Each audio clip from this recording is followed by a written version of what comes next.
ជំរាបសួរបងប្អូនទាំងអស់គ្នា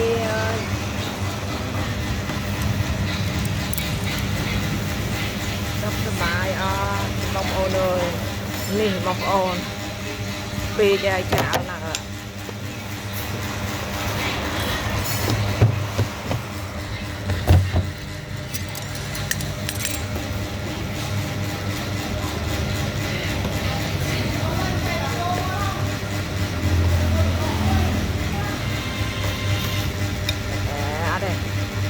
មកទេ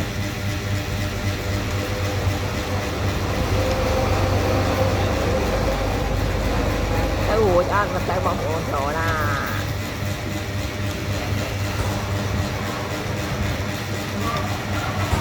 ទៅអីកុំឃើញសាច់នេះមកអត់ចូលទេមួយ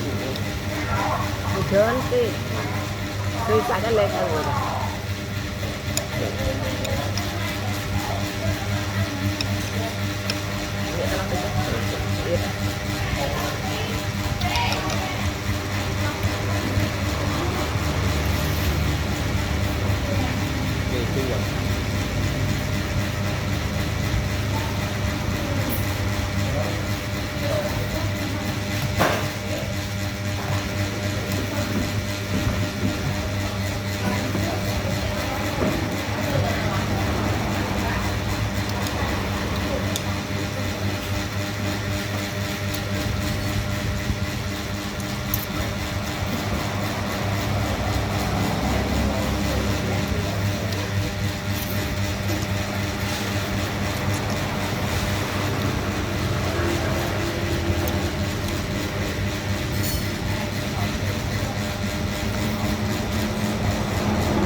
đây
bông ôn xong rồi bông ôn xong bài chẳng ngọt kia na bông ôn na chụp cái video cao